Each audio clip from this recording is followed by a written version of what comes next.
आदिवासी समाज प्रकृति की पूजा करता है। कहीं किसी के अस्तित्व पर संकट सा आएगा तो डर लगना स्वाभाविक है। हमारे लोगों ने तीर्थ यात्रियों की सेवा की है, उनको कभी किसी तरह का कष्ट नहीं पहुंचाया है। और जो लोग सोशल मीडिया में बातें फैला रहे हैं, कौन किस तरह से पर्व त्योहार मनाता है उसको देखे। पिछले कुछ दिनों से समेत शिखर जी पारसनाथ पर्वत को लेकर के सोशल मीडिया और तमाम तरह के मीडिया चैनलों में कई तरह की बातें, चर्चाएं काफ़ी ज़ोर शोर से चल रही है।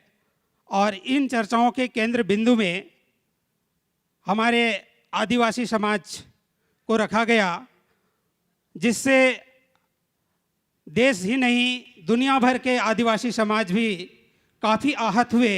और उन्होंने भी हमें अनेकों फ़ोन किए कि आखिर वहाँ हो क्या रहा है, ये कैसी कैसी बातें सोशल मीडिया के जरिए हम लोग सुन रहे हैं। ये एक ऐसा स्थल है जहाँ पर दुनिया भर के लोगों का, विशेष करके जैन समुदाय का, संथाल समुदाय का और सभी समुदायों का आस्था यहाँ से जुड़ा हुआ है। ऐसे स्थान पर कुछ भी कहना सही नहीं है। पूज्य गुरुदेव जी ने हमें अपने पास बुलाए और इन बातों को लेकर के जो चर्चाएं चल रही है, चूँकि आदिवासी मान्यता और जैन मान्यता के बीच में जो एक ऐसी चीज़ें दिखाई जा रही थी कि दोनों के बीच में एक बड़ा ही द्वंद्व का विषय था, तो इन सभी चीज़ों को हम लोगों ने गुरुदेव के समक्ष बड़े ही शालीन तरीके से रखे हैं। और मैं देश दुनिया के सभी लोगों को यह जताना चाहता हूँ कि हमारा आदिवासी समाज चूँकि आदिकाल से जंगलों में, पहाड़ों में बसता है और प्रकृति की पूजा करता है, प्रकृति ही उसका देव है। आदिवासी समाज में मूर्ति पूजा या किसी रूप की पूजा, कोई आकार की पूजा नहीं होती, बल्कि वो वृक्षों की, पर्वतों की, पत्थरों का, जल स्रोतों का इत्यादि का पूजा करता है। ऐसे में हम लोगों ने इस विषय को बड़े गंभीरता से देखते हुए गुरुदेव जी के समक्ष आकर के अपने पक्ष को रखा। और हम यह सभी को बताना चाहते हैं कि इस तीर्थ में, इस सिद्ध क्षेत्र में आदिवासी समाज के द्वारा वर्षों से आज तक कभी भी किसी, सिर्फ जैन ही नहीं, जैन के अलावे बाकी अन्य समाज के आस्था पर भी कभी भी कोई ऐसा कार्य नहीं किया गया है जिससे उनको आघात पहुंचे।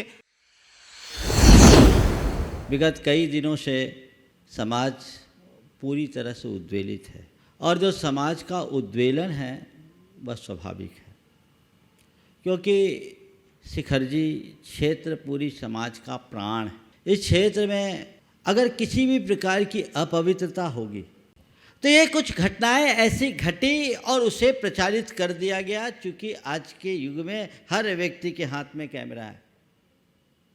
जो शिखर जी जैसे क्षेत्र की वंदना करने के लिए आएगा, उसे यहाँ कुछ भी अवांछित दिखेगा तो उसे तकलीफ पक्के तौर पर होगा। और मैं समझता हूँ ये जो भी प्रतिक्रियाएं हुई है उसका ही फल है। हाँ, कुछ बातों को बढ़ा चढ़ाकर प्रचारित कर दिया गया और इस घटनाक्रम को आदिवासी समाज से जोड़ दिया गया। वो मैं उचित नहीं समझता कि किसी समाज विशेष से इसे जोड़ा जाए, लेकिन जिस तरह का घटनाक्रम है वो पूरी तरह से निंदनीय है। और इसकी निंदा हम नहीं, पूरी आदिवासी समाज भी करती है, क्योंकि वह भी इस क्षेत्र को पूरी तरह पवित्र मानती है और उसकी पावनता को सुरक्षित रखना चाहती है। इन लोगों से मेरी बात हुई तो इन लोगों ने कहा कि महाराज जी, यहाँ की पावनता को अक्षुण्ण बनाए रखना हमारी पहली प्राथमिकता है। 2 दिन में मैंने जो इन लोगों से समझा उसके आधार पर ये मैं कह सकता हूँ, और मैं चाहूँगा कि पूरी समाज को स्पष्ट शब्दों में ये लोग अभी प्रकट भी करें कि आदिवासी समाज के द्वारा इस क्षेत्र के लिए भविष्य में कोई खतरा नहीं, क्योंकि उस समाज की नीयत साफ है। इसे ना कोई कब्जा करना है, ना कोई अपवित्र करना है।